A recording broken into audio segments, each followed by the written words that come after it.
Nabi Mustafa Sayyidina Maulana Muhammad sallallahu alaihi wasallam. Ila hadratil Sayyidina Maulana Sayyidullah wa Maulana Hasanuddin dan Maulana Yusuf bin Akhir bagi akhir kita yasa Kejamil awliya wal ulama Syiatul Banten Imam Abil Banten Bijatul Karim Rasulullah wa Burudin Al-Fatihah.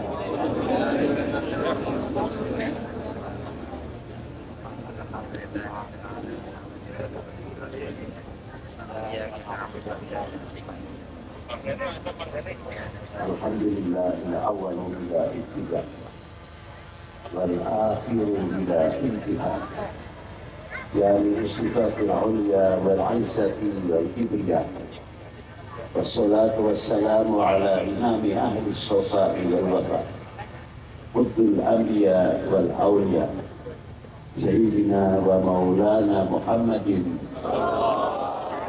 khairud dawa likulli saqamin wada rahmatan wa shifa fi sirri wal jila wa ala alihi wa sahbihi ma damatil ard wa samaha ma ba'du. Yang saya hormati, yang saya banggakan, yang wajib saya mencintainya, para sesepuh, bini sepuh, para alim ulama, bagaimana tidak beliau telah mendapat predikat dari baginda Nabi sallallahu alaihi wasallam, ala ulama warathatul anbiya. Yang saya hormati, yang saya banggakan, bapak-bapak dari Forkominda, Bapak Gubernur atau yang mewakilinya, Ananda putra saya, beliau adalah Kapolda Banten yang tidak asing lagi namanya Bapak Rudi, dan Bapak Kapolda, beliau juga bapaknya sahabat saya, Bapak Sabilul Alif, Bapak dari Ketua DPRD, MUI, MKUB, dan dari organisasi Islam yang tidak bisa saya sebutkan satu persatu, dan yang saya hormati Ibu Kapolda, ibu-ibu dari jajaran Kapolda, Forkominda, Provinsi Banten, saya banggakan, saya hormati bapak-bapak dari instansi pemerintahan, Sikin, TNI, Polri, yang wajib bagi saya untuk membackup, untuk mendorong, untuk melindungi namanya, kewibawaannya untuk Indonesia yang selalu saya banggakan. Yang saya hormati, maaf apabila saya tidak bisa menyebutkan satu persatu, tidak berarti mengurangi hormat takdim kita kepada para beliau-beliau. Hadirin wal hadirat rahimakumullah. Isra Mi'raj bagian daripada peristiwa Maulid Nabi sallallahu alaihi wasallam, bagian daripada kelahiran baginda Nabi sallallahu alaihi wasallam. Ayat ini sangat hebat sekali, yang diawali dengan kalimat subhan. Beberapa ayat yang diawali dengan kalimat subhana cuma surat yang terkait dengan Isra wal Mi'raj. Kalau kita lihat maknawi dalam segi subhana untuk menunjukkan keagungan Allah Subhanahu wa Ta'ala. Yang kedua, menunjukkan kebesaran baginda Nabi sallallahu alaihi wasallam.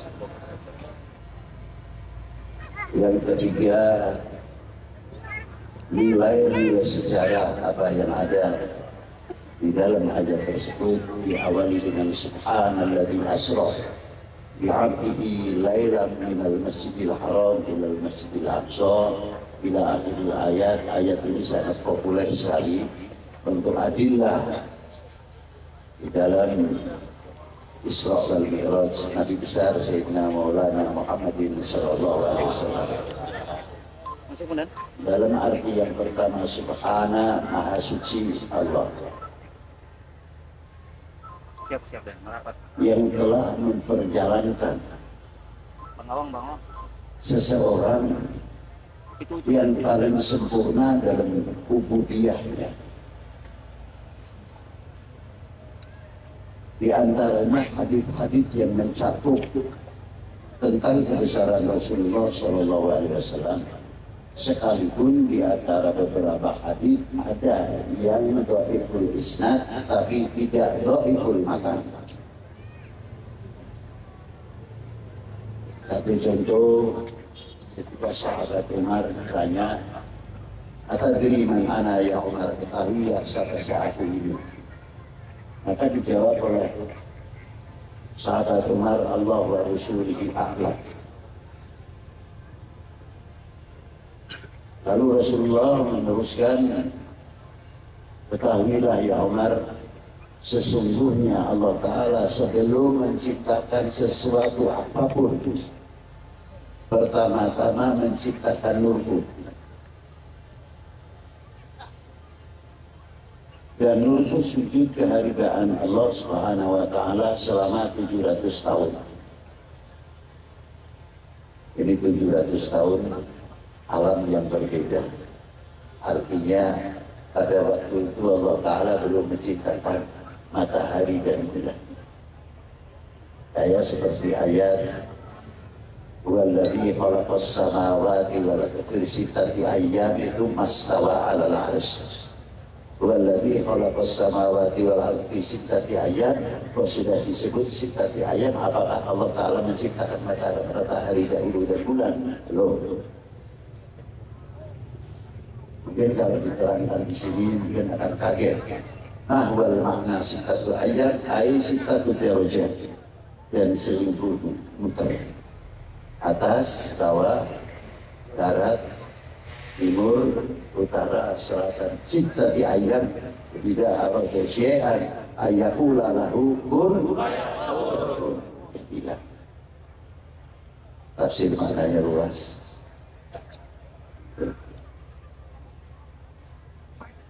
Maka sahabat baginda Nabi bertanya lagi kepada sahabat, "Ya Umar, ada di mana?" Dijawab lagi oleh sahabat Umar, "Allah wa Rasulihi." Ketahuilah ya Umar, setiap Allah Ta'ala menciptakan sesuatu, mengambil dari nurku, dan nurku sujud selama 700 tahun.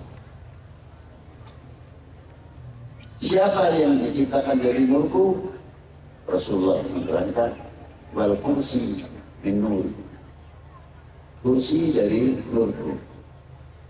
"Wal arsy min nuri." Dari cahayaku. "Wal jannah min nuri."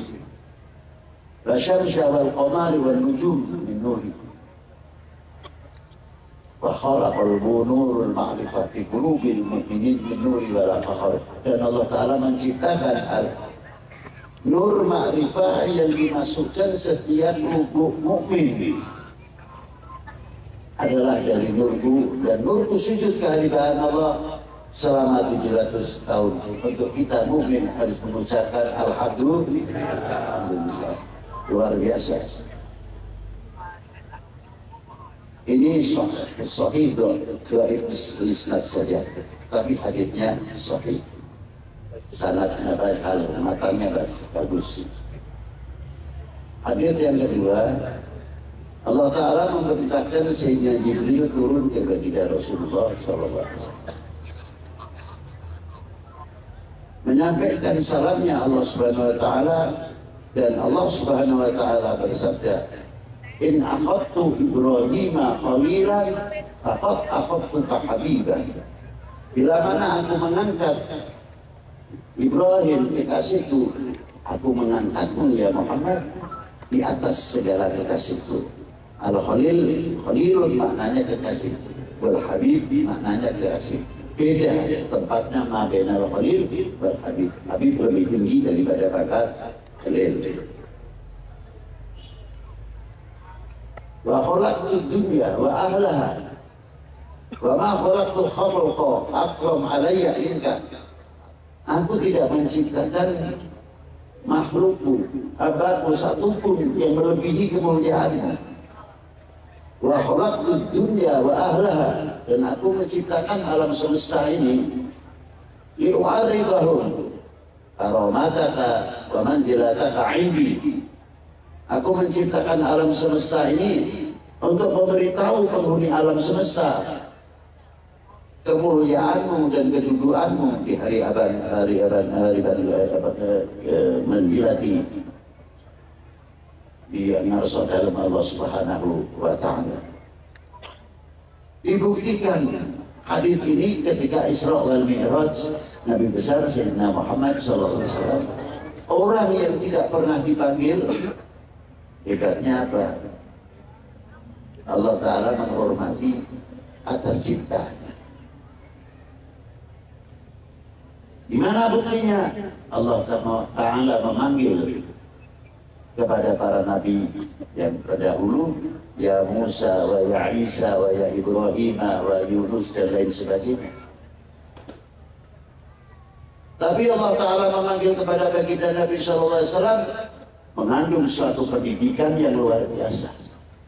Sampai Allah Ta'ala belum berfirman, la taj'al du'a ar-rasul bainakum ka du'a ibadukum ba'da. Jangan kamu memanggil kekasihku ini sebagaimana kalian memanggil sesamamu. Allah Ta'ala memulai memberikan contoh, memanggil baginda Nabi, Yasin, ya ayuhan Nabi, ya ayuhan Rasul, ya Mudaththir, ya Muzammil. Tidak mengatakan ya Ahmad atau ya Muhammad.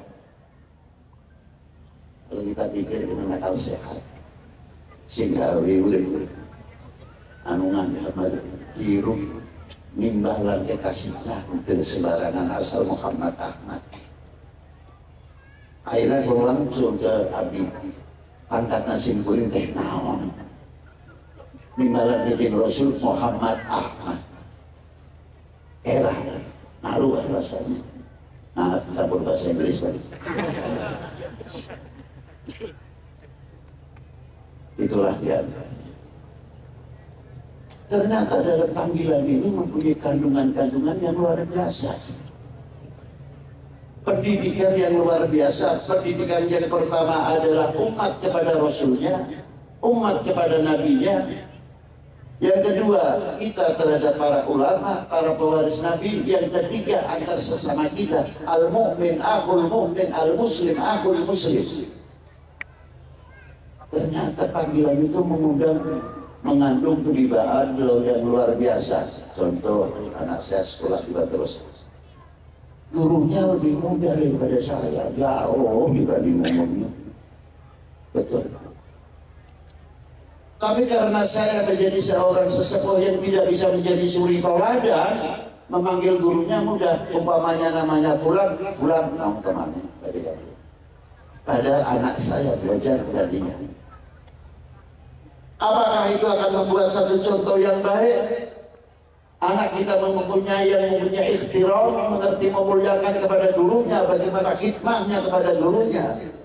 Seseorang santri alim seperti apa sumber langit, apabila dia mengurangi khidmahnya kepada kedua orang tua, khidmahnya kepada gurunya, yang mengenalkan dirinya, kenal kepada Allah Subhanahu wa ta'ala, kenal kepada Al-Quran, kenal kepada sunnatun Nabi SAW, bisa membedakan mana yang hak dan mana yang batil, bisa membedakan akhlakul karimah, akhlak yang tidak terpuji. Berarti kita taat kepada yang wajib kita taati. Apa kita tahu kebahagiaan baginda Nabi SAW langsung? Tidak, kalau tidak melalui para ulama, para aulia dari mana? Bagaimana perjuangan para kiai-kiai mengenalkan, mencintai kepada para ulama, mencintai kepada para habaib? Tidak mungkin habaib itu akan naik di atas mimbar. Barang siapa tidak mencintai habaib akan begini, akan begini. Tidak mungkin menawarkan diri sendiri. Siapa yang mengorbitkan para habaib dan para ulama, para aulia? Ya para kiai itu lagi. Itu jasanya yang luar biasa. Kita tidak boleh nyepelekan para ajengan, para kiai. Beliau yang mimpin, yang mengenalkan Ahlul Bait Nabi sallallahu alaihi wasallam. Mestinya kita panggil nak ustaz kalau itu sifatnya anak. Kalau kedudukannya ustaz, kita coba panggil lagi Pak Ustaz. Anak akan melihat bapak saya saja lebih tua, panggil ustazku Pak. Nah, anak ini akan tidak main-main kepada gurunya karena orang tuanya sangat menghargai pada gurunya. Ibadahnya. Ketika kita manggil kepada sesepuh, para sesepuh, ajengan, lahir asal, oh sih itu bagus anu, tidak, beliau minal ulama, al-arif billah, panggil Sayyidi Syekh, paling tidak Syekh Fulan bin Fulan, terangkan namanya, wibawanya terangkan, wibawa di mana? Di santrinya khususnya. Tapi kalau kita memanggil sudah seenaknya sendiri saja, bagaimana ulama atau kiai tersebut akan meningkatkan wibawanya terhadap anak muridnya? Wakadhalika begitu juga kita memanggil para RT, RW, RT di mana? Untung-untung tempat isiah. Dari kemana? Coba panggil walaupun anak ini jadi RT lebih muda, Pak RT. Dari angkat ke mana, atau halusnya dari angkat ke mantan. Orang lingkup atau dalam lingkup desanya akan mengatakan itu begitu tokoh hebatnya cuma RT-nya ngerti naul makan kumaha asma bisa daya. Ini orang besar saja menghargai RT RW-nya. Terangkat apabila RT RW-nya atau petugas keamanan kita mengangkat, pasti insya Allah akan mengurangi tindakan-tindakan yang tidak terpuji. Karena apa? Masih ada besar ditakuti RT RW-nya. Apalagi terhadap polisi, apalagi terhadap TNI, apalagi terhadap para ulama. Luar biasa panggilan. Kita tarik kepada baginda Nabi sallallahu alaihi wasallam. Kita selaku umatnya. Muhammad berkata, Muhammad siapa Muhammad? Kata Muhammad siapa? Coba kita angkat. Jangan kata nama Nabi sallallahu alaihi wasallam terlalu tinggi. Bapak Presiden kita, Bapak Bupati kita, Bapak Gubernur kita, Bapak Kapolda, Pangdam dan lain sebagainya. Yang terhormat Bapak Pangdam, yang terhormat Bapak Kapolda. Belum lebih kita tarik Bapak Presiden Jokowi. Bukan mengatakan itu si Jokowi gimana sih itu pakatnya apa? Dan itu pernah berbuat apa untuk bangsa dan negara ini? Apa beratnya kalau kita memanggil Bapak Presiden Jokowi atau Pak Jokowi itu mengangkat kewibawaan nama negara Indonesia? Harusnya begitu. Tapi kalau kita sudah menyepelekan, jangan salahkan. Begitu pula lebih-lebih kepada baginda Nabi sallallahu alaihi wasallam, Sayyidina wa Maulana Muhammadin sallallahu alaihi wasallam. Tunjukkan kefanatikan kita, mahabbah kita kepada baginda Nabi besar Sayyidina Muhammad sallallahu alaihi wasallam. Luar biasa. Tapi di antara sebelum berangkat dalam perjalanan Isra, Allah Ta'ala membagi kemuliaan bagi Nabi sallallahu alaihi wasallam. Dengan siapa? Dengan Zam-Zam. Apa ya Rasulullah sekarang ini hilang, dibersihkan kotorannya. Loh, kalau Rasulullah dihilangkan kotorannya, lalu nilai saya dengan bapak-bapak ini apa? Rasulullah saja dibersihkan dari segala kotoran. Apa begitu? Saya jawab, no, tidak. Justru dengan menggunakan Zam-Zam, Rasulullah dibedah untuk menambah keluasan-keluasan hati baginda Nabi. Laut di atas segala lautan sebab akan menerima dari Allah Ta'ala. Assalamualaikum ayuhan nabiyyu wa rahmatullahi, ulumil Quran, asraril Quran, natijatul Quran, anwaril Quran, diberikan semua kepada baginda Nabi Shallallahu Alaihi Wasallam apa yang terkandung di dalam Assalamualaikum ayuhan nabiyyu wa rahmatullahi wa barakatuh wa nunazzilu minal Qur'ani ma huwa shifaa'un wa rahmatun. Diberikan kepada siapa? Kepada baginda Nabi Shallallahu Alaihi Wasallam. Lagi itu. Ma'asyiral muslimin rahimakumullah. Di sini diangkat, dicuci oleh zam-zam. Nah pertanyaannya saat ini, apa Rasulullah itu mulia karena zam-zam? Zam-zam yang mulia karena baginda Nabi Sallallahu Alaihi Wasallam. Kita minum oleh jamaah haji, umroh dan sebagainya karena apa? Karena pernah buat untuk mencuci. Jadi kemuliaan zam-zam karena baginda Nabi Shallallahu Alaihi Wasallam. Sama ketika kita mencium hajar aswad, apa Rasulullah mulia karena hajar aswad? Tidak.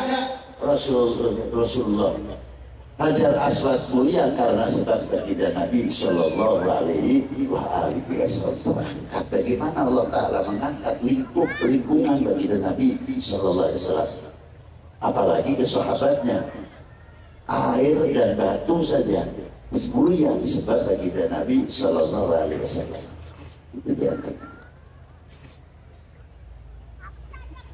Nah Rasulullah dia Islam setelah itu. Ya kalau secara logika orang mau naik ke bulan saja, astronot kita pakaiannya pakaian astronot yang luar biasa. Melalui beberapa udara, hampa udara, dan sampai udara yang paling panas adalah disebut yusmir apa itu kalau tidak salah, besi apapun yang melewati itu melalai. Tapi Rasulullah hanya cukup pakai buruk saja. Subhanallah. Bukan buruk itu pakai besi atau pakai apa atau mesin seperti piring terbang, UFO, pakai jubah biasa, pakai sandalnya bersama Sayyidina Jibril.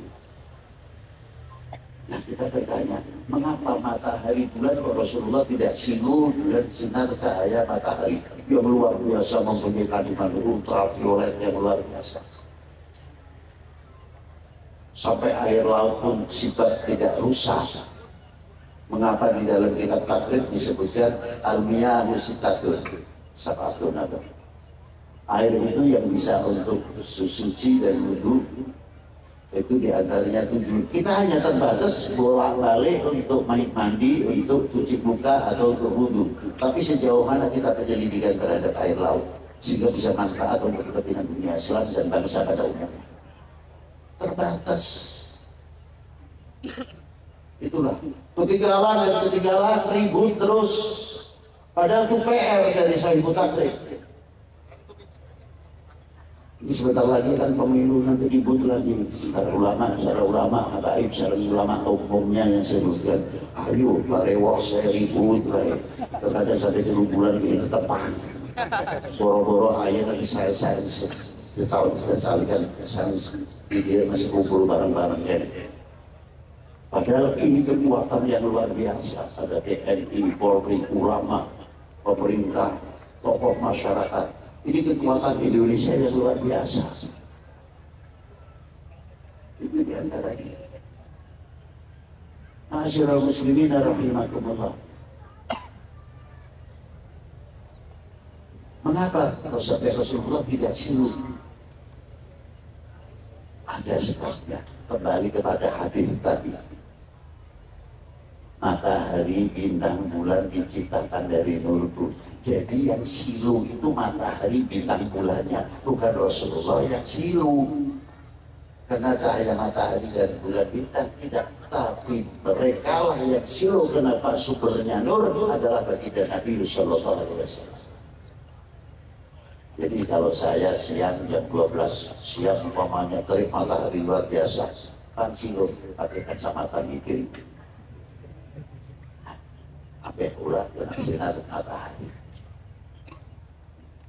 PR ini jarang kita angkat. Coba kita punya laboratorium bagaimana air asin ini kok bisa sangat hidup. Ternyata gelombang yang ada di dalam laut itu sendiri yang asin bisa menepis, bisa mengembalikan pantulan-pantulan ultraviolet. Itu hebat. Kita ketinggalan lagi di dalam masalah penyelidikan tersebut. Padahal kalau kita berhasil di dalam air laut sampai jauh, itu sangat membantu dalam dunia pertanian. Hayawan yang ada di dalam lautan saja diberi perlindungan yang luar biasa, gelombang yang luar biasa. Laut. Ada apa di dalam air laut itu sendiri? Sisik-sisik yang ada di dalam ikan, ikan yang di dalam laut itu sendiri, itulah yang menepis pantulan-pantulan pengaruh ultraviolet yang tidak diberi bir seperti sotong, cakalang, atau tongkol, atau tenggiri, itu dilapisi.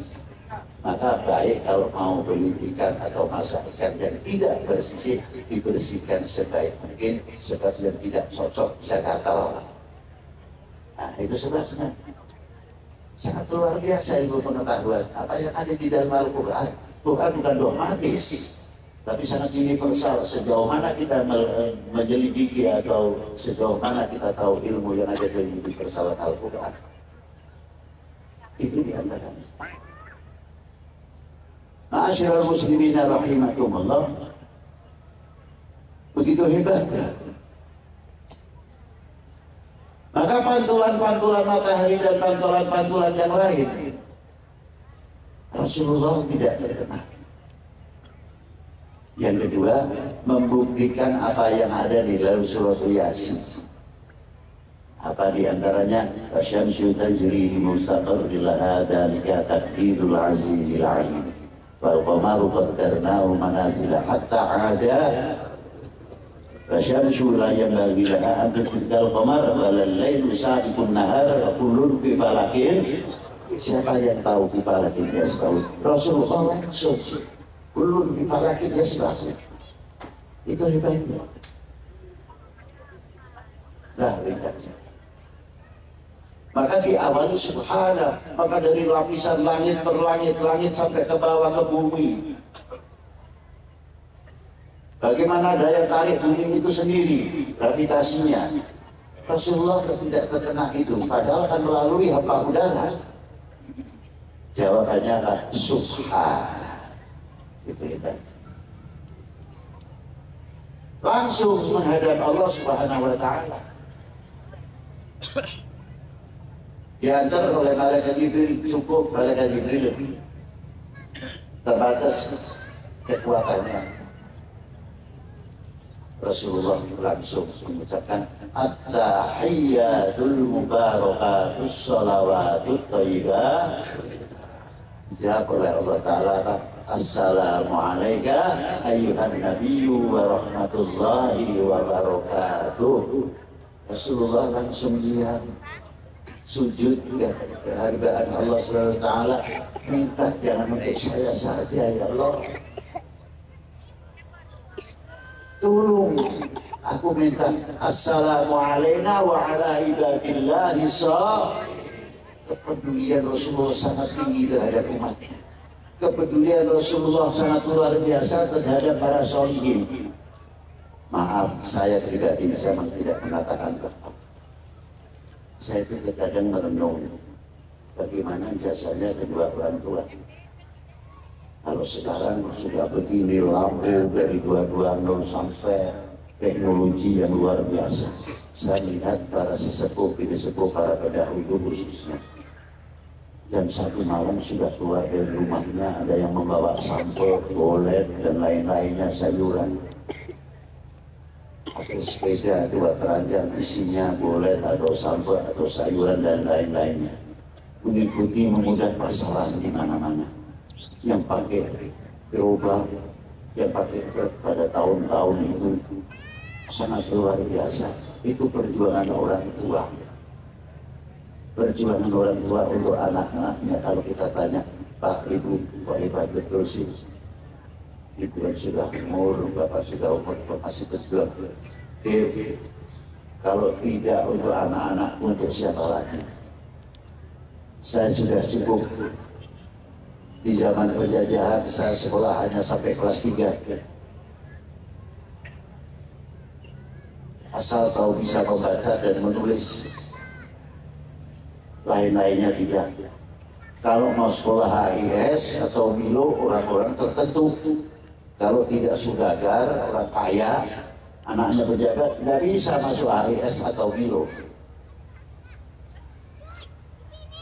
Saya menghendaki anak saya di dalam agamanya, ilmunya cukup. Kalau seandainya beliau, anak-anakku ini hafal Quran, seorang dokter. Tidak cukup dokter saja, mengambil spesialis.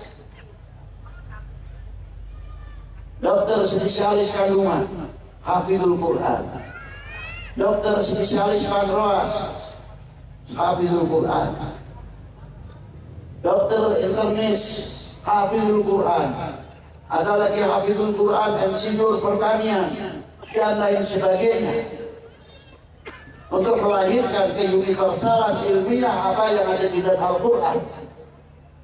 Cukup yang bodoh aku saja, jangan sampai kebodohan ini menurun kepada anak-anakku, generasi itu.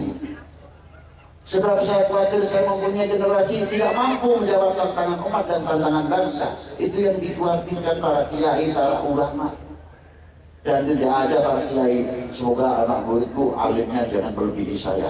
Tidak ada. Terkadang payahnya santri ditanggung oleh kiai, apalagi ilmu. Jauh. Setiap ulama menghendaki ilmunya daripada muridnya lebih daripada dirinya. Itu yang dikehendaki para sesepuh ini, sepuh tidak mau. Itu hebatnya para sesepuh-sesepuh kita. Beliau kalau diundang jagong atau pengantin peresmanan, ingat kepada anak-anaknya. Ini makan enak kalau kita sendirian, anak-anak kita dimakan. Coba kita kebetulan mendapatkan rezeki yang luar biasa, masuk warung ini sate atau apa, kebetulan mempunyai keuntungan. Sebelum makan ingat, atau sedang makan ingat, ya Allah, ibu bapakku sudah sepuh, sedangkan saya menikmati makanan yang luar biasa. Ingin membelikan 2 bungkus, 1 bungkus untuk ibu dan bapak. Cepat-cepat buru-buru makan, untuk apa? Mumpung bapak ibu 1 masih ada, kedua masih belum tidur, disampaikan 1 bungkus, 2 bungkus, kayak apa senangnya. Doanya lebih besar daripada gunung Karang. Padahal 1 bungkus dioleh-oleh oleh anaknya. Ingat ketika pada waktu makan. Itulah perjuangan orang tua kita. Ini sebetulnya meniru baginda Nabi Sallallahu Alaihi Wasallam ketika Isra diperingatkan Rasulullah mengingatkan kepada kita secara tidak langsung, Assalamualaikum wa ala ibadillahi jauh luar biasa. Langsung mendapatkan tugas 50 waktu. Loh, apa iya baginda Nabi tawar-menawar itu? Terserah Allah Ta'ala mau jadikan apa saja boleh kok. Allah Ta'ala maha kuasa. Wajah izin lahu fi kulli mumkinin aw tarku. Apa dicariannya Allah Ta'ala menciptakan alam semesta ini, Allah Ta'ala untung dengan ciptaannya? Tidak. Andai kata Allah Ta'ala tidak menciptakan alam semesta ini lalu mengurangi kesempurnaannya sifatnya Allah Ta'ala, tidak. Itu hebatnya. Ma'asyiral muslimin rahimakumullah.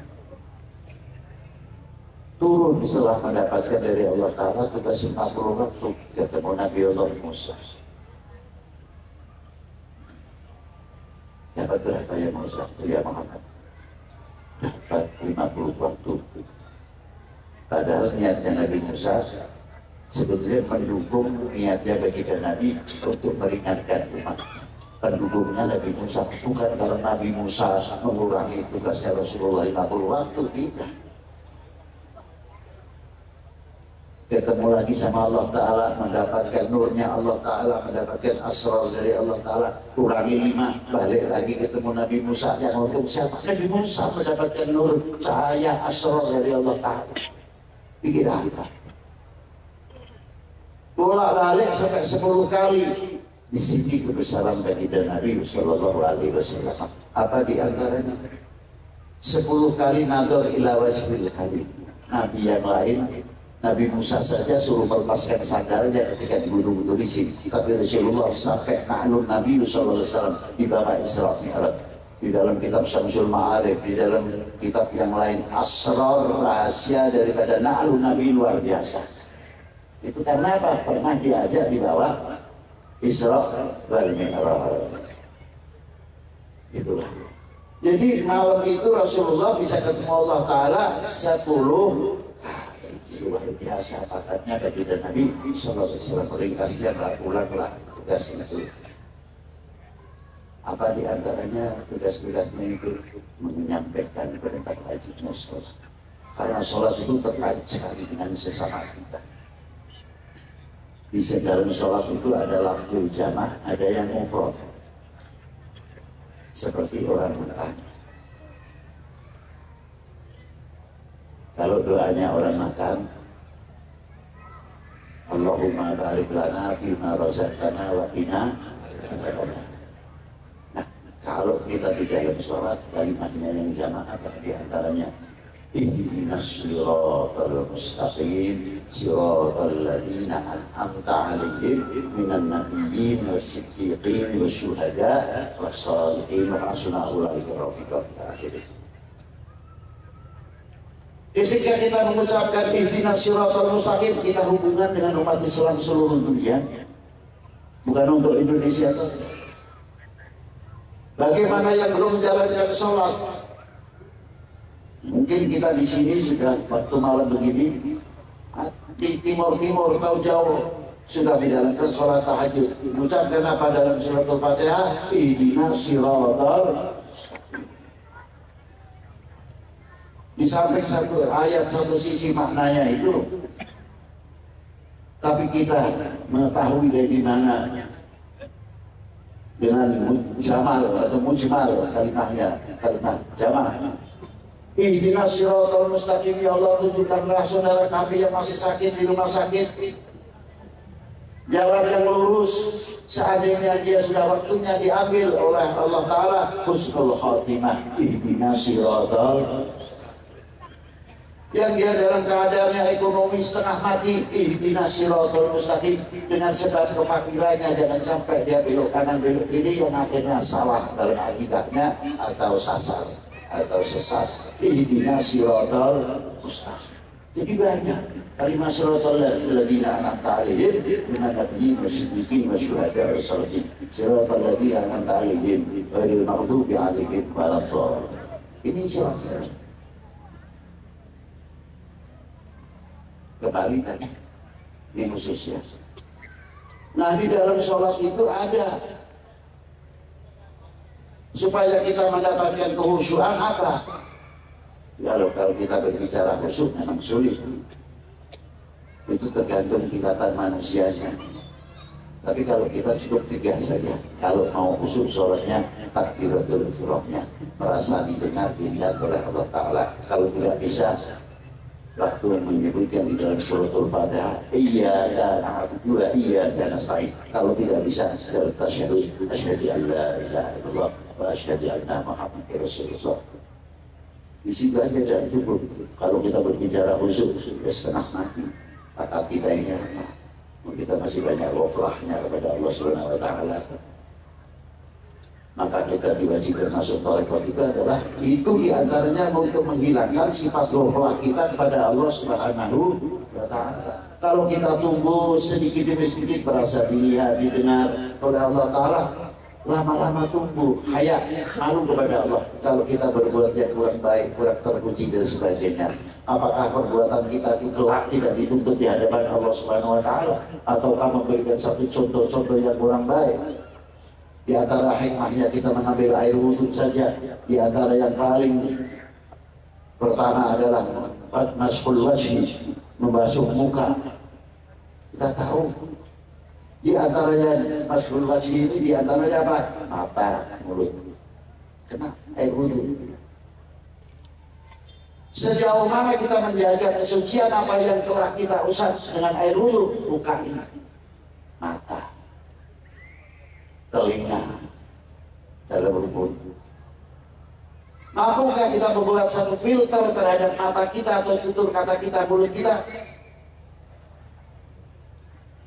Bagaimana pandangan kita melihat, kita selalu mencari kebaikan yang kita lihat. Bagikan seseorang di bawah hidungnya pakai minyak wangi, selalu memandang baik. Tapi kalau sudah kotor, kayak di hidung ini, di bawahnya kasih kotoran ayat sedikit saja, lihat siapa saja nggak bau. Apalagi lihat istrinya sudah cantik, sudah apa, tetap bau. Karena apa? Bawah hidungnya ada kotoran ayatnya. Bagikan orang yang melihat kepada sesama kita salam jelek. Tapi kalau husnuzon dengan baik, dengan peraturan apa yang ada, tuntunan sesepuh ulama kita akan menjaga pandangan mata. Tidak membuatkan satu kesempatan ada seorang kesalahan sedikit, maaf, dari Polri sedikit salah, umpamanya diangkat, bom. Dari TNI ada kesalahan sedikit, ayo diorbit terus, gimana? Apakah itu untuk mengurangi kewibawaan TNI dan Polri? Harusnya kita mengangkat kewibawaan karena beliau bagian daripada pertahanan nasional, ketahanan nasional. Bukan semakin kita mengangkat kejelekan itu. Mestinya harus ada gitu. Kalau selalu berpandangan baik, kalau jelek ya Allah yang tahu lah. Nah ini diantaranya. Mulut tutur kata kita juga sama. Kita mampu bisa memberikan contoh yang baik atau tidak kepada mulai generasi kita, anak-anak kita, anak murid kita. Tutur kata yang baik. Sebab manusia itu bagaimana kelakuan kita, kebiasaannya. Kalau orang ahli karate setiap hari latihan karate, judo dan lainnya atau silat, pasti akan mempunyai gerak refleks. Nah mulut sama, kalau sudah biasa alhamdulillah, subhanallah, sholawat Nabi, kebiasaan di mulutnya la ilaha illallah, walaupun dia jatuh, yang keluar dari apa? Yang keluar yang biasa mereka baca, yang la ilaha illallah ya la ilaha illallah, yang biasanya subhanallah ya subhanallah, yang biasanya kaki empat ya kaki empat yang keluar. Ini yang paling berbahaya.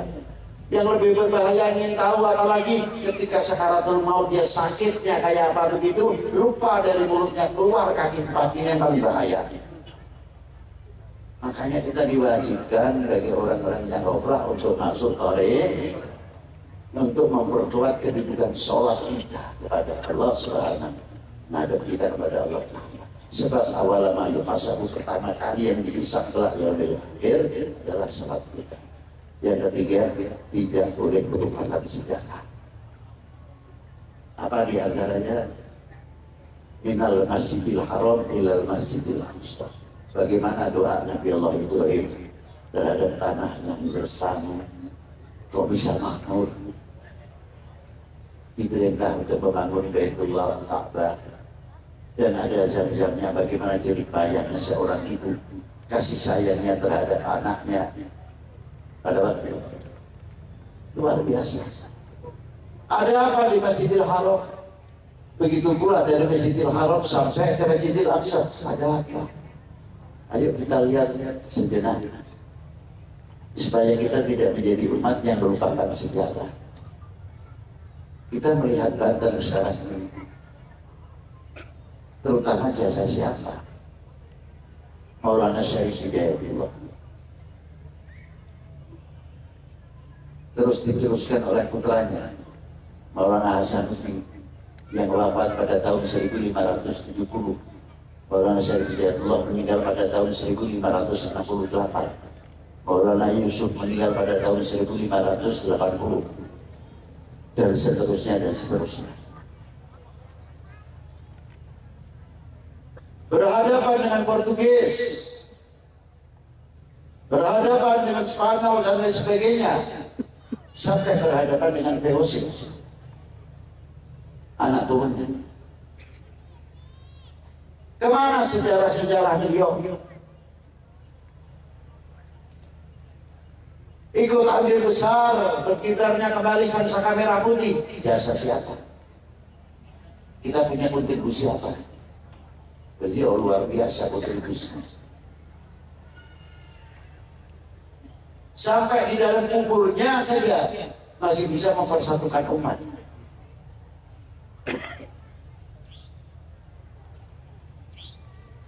Coba Syarif Hidayatullah, separuh untuk muslim, separuh non muslim. Yang non muslim sesuai kepercayaan dan keyakinannya masing-masing. Ada yang dengan pakai menyanyi yang besar, ada yang pakai lilinnya yang tinggi, panjang, macam-macam. Tidak mereka ribut di antara sesama mereka.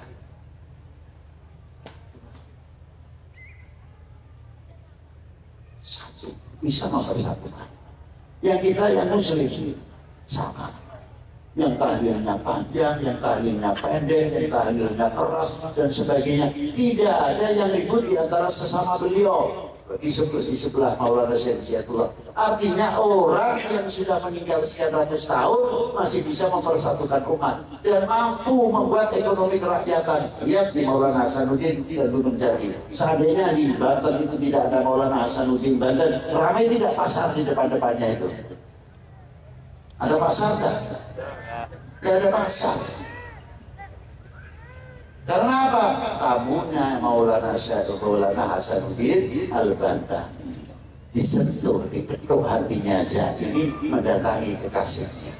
Disitulah mulai membuka daripada ekonomi dan lain sebagainya. Orang mati saja masih memperhatikan keberadaan umat dan lain sebagainya.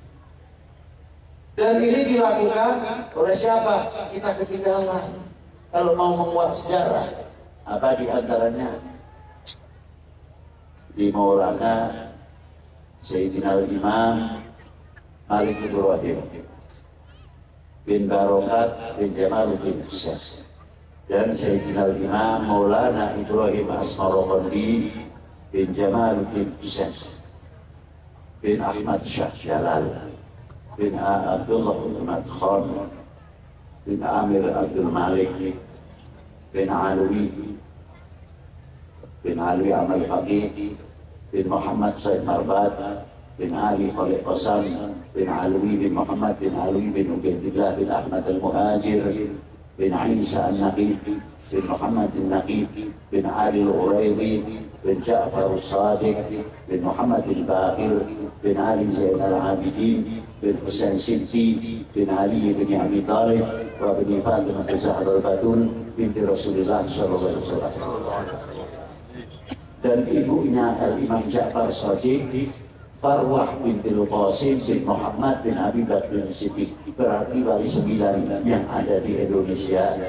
Dan umumnya wali-wali wal habaib yang ada di Indonesia ini ya keturunan baginda Nabi SAW melalui Sayyidah Fatimah, ya keturunan Imam Ali bin Abi Thalib, juga keturunan Sayyidina Abi Bakr bin Siddiq radhiyallahu ta'ala. Jadi di Banten itu kalau kita lihat sementara banyak mutiara-mutiara terpendam yang belum tergali.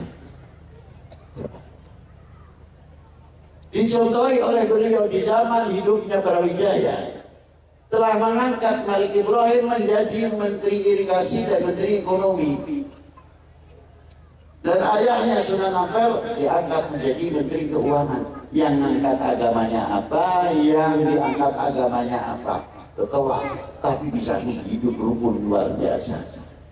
Contoh perkembangan dunia Islam bukan dengan kesaksiannya. Senjata paling ampuh pada waktu dalam dakwatul Islam adalah melalui akhlakul karimah sebagaimana yang dicontohi oleh beberapa sunan sampai ke bidang seni budaya yang luar biasa. Jadi kalau tadi dibebaskan seni budaya saya tidak heran, apalagi nanti ada dunia perwayaan. Saya beri contoh, ada filosofi ini pengalaman Terus saya ambil ada 3 hal di sini. Yang pertama Krishna. Berapa tahun nama Krishna? Yang kedua Bima atau Werkudara. Yang ketiga Semati. Ada apa pernikahan filosofinya sama-sama? Coba kita lihat. Jangan kalau kita melihat wayang, kita adu kesaksiannya saja yang ramai, adu dengan lebih sidanya cantik lagi. Lah. Bukan gitu. Coba kita lihat sejarahnya Krishna, Bathara Krishna. Sebelum beliau menjadi seorang penata, sudah belajar noto. Itu kan. Sehingga beliau mampu menjadi sang noto. Tidak cukup dari itu, dia ilmunya ada, ilmu mandito, ilmunya ulama itu beliau ngerti.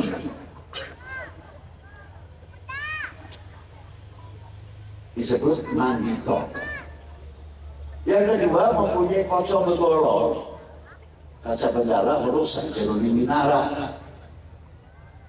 Bukan untuk itu sebetulnya. Kalau kita ini pegang ilmu ulama, wa hikmatul hukama, wa siyasatul muluk, aman siyasatul muluk. Karena dikawal oleh siapa? Ilmu ulama, wa hikmatul hukama. Tapi kalau al ulamanya sudah jalan sendiri, hikmatul hukama sudah jalan sendiri, siyasatul muluk di derajat sendiri, ya sudah sulit. Ya itu. Maka Pak Bukis mempelajari itu pegang ilmu ulama atau mandito. Yang kedua mempunyai konsep penggolo, intelijensi yang tinggi, menjadi rakyat, menjadi umat yang tanggap, tapi tidak mudah terpengaruh. Ini kalau ada daun bergerak begitu, itu daun apa itu? Apa angin atau ada apa ya? Tidak apa itu biasa kalau angin. Lihat dulu. Jangan memutuskan sesuatu yang belum tahu sendiri diputuskan. Oh, tidak ada apa-apanya Pak, ya Alhamdulillah. Oh, ada ularnya Pak. Kenapa ada ularnya? Ada sarang burungnya. Kenapa? Tahu persis. Itu namanya intelijensinya yang tinggi, tanggap terhadap sesuatu. Oh, ini ada hoax yang akan memecah belah umat. Ada hoax yang akan memecah belah bangsa ini. Ada hoax yang akan memecah belah sesama kita. Ada hoax yang supaya kita kepercayaannya kepada TNI, Polri, ulama, dan pemerintah supaya mengurangi. Maka begitu, kita tangkap. Wah, ini bahaya ini. Bisa Indonesia dengan berita-berita ini diacak-acak nanti. Gimana? Itu diantaranya maksud kaca berdarah sejauh itu. Astagino atau cukup mana astagino. Yang ketiga, untuk menyimpan rahasia. Kekurangan bangsa ini tertutup. Ada oknum kiai, ayo diurki. Ada oknum lainnya diurki. Supaya apa? Mengurangi kepercayaan. Mestinya rahasia itu kita tutup. Nanti kalau mau dinasihati, dimarahi, nanti di kamar sendiri. Tidak dibuka di muka umum seperti ini umpamanya. Itu sama juga membuka aibnya, walaupun hak, walaupun benar. Itu orang yang bisa menyimpan rahasia bangsa ini. Yang keempat, mempunyai kembang hijau yang kusuma. Yang apa?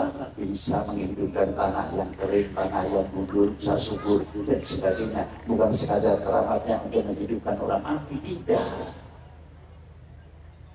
Jadi itu bahasa filosofi luar biasa. Yang terakhir adalah hukum, kebijakan, kearifan dengan congkrolnya. Juga yang dimiliki oleh Bima Suci atau Bima atau Werkudara luar biasa. Beliau juga seorang panglima. Beliau seorang pertahanan bangsa, pertahanan negara, tapi melahirkan 3 hal yang luar biasa. Apa yang pertama? Gatotkaca, ahli antariksa. Bukan terbang, namanya aja Gatotkaca. Kaca. Kalimat dulu sudah ada menemukan kaca, dan pantulan kacanya gimana? Pantulan di antara pantulan antar ke bulan, ke matahari, ke bintang. Ternyata ahli antariksa, ahli astronomi, dan lain sebagainya, ahli elektro. Jika kita mempunyai satelit sendiri, bagaimana menciptakan satelit, sudah diberikan oleh para wali sembilan yang membawa, terutama dalam cerita perwahyangan itu tadi. Yang kedua, ahli pertambangan, Ontorjo, Antarja, bukan menjelang bumi saja, itu kesaksian yang diceritakan menjelang bumi. Ahli pertambangan maksudnya, ahli geologi, ahli vulkanologi, dan lain sebagainya. Yang ketiga, ahli kelautan, apa sih? Penuh pembekalan dari dulu oleh wali sembilan itu sebetulnya kaya kita itu. Itu hebatnya. Tinggal kita mau memahami atau tidak. Yang ketiga, Semar bisa menjembatani antar ulama umaroh. Umaroh masyarakat dijembatani oleh Semar. Luar biasa. Berat. Sebab di tubuh Semar rumah tangga Karangkomaritis artinya lingkungan. Itu pasti ada seorang yang namanya Togo, mulutnya moncong, lebar begitu. Ini paling asiknya duduk orang, jus sana, jus sini, itu pasti ada, bukan ngebosini. Ini tugas paling berat di antara Semar itu sendiri. Maka dari itu, masyarul muslimin dan rahimakumullah, bila mana kita mengetahui itu semuanya, baik insya Allah kita pasti akan membuat benteng-benteng yang kuat. Bagaimana caranya kita meningkatkan cinta kita kepada Allah, cinta kita kepada tanah air, cinta kita kepada ulama, para aulia, dan sebagainya. Baginda Nabi bersabda, kadar bobot iman seseorang tergantung kecintaannya kepada aku. Kalau kecintaannya kepada Rasulullah luar biasa, imannya akan semakin luar biasa. Kalau kecintaannya kepada pemerintah dan bangsa dan negara ini luar biasa, nanti ada semakin kuat. Tapi bagi oknum-oknum manusia yang tidak suka, bagaimana cara memecah belah umat ini, memecah belah bangsa ini, dibalik maknanya. Oh, kalau begitu Rasulullah bersabda kadar bobot iman seseorang tergantung kecintaannya kepada Rasulnya. Jadi kalau begitu gebrosin kecintaannya kepada Rasulnya, kepada tokoh agamanya. Sebab kalau di Indonesia ini sudah ekonominya melorot, pertaniannya melorot, umat Islam bangsa Indonesia masih bertahan. Tapi yang paling mengkhawatirkan kalau sudah dibenturkan umat beragama. Bicara memecah belah Indonesia. Maka dibalik. Oh, kalau begitu, kalau mau memecah bangsa ini, kroposin, geblosin dulu cintanya kepada bangsa dan tanah airnya, cintanya kepada pemerintahnya, baru Indonesia bisa dibelah-belah, bisa dibagi-bagi. Wahai bangsaku yang kubanggakan, relakah negerimu terpecah belah? Jawab yang keras. Buktikan kalau tidak.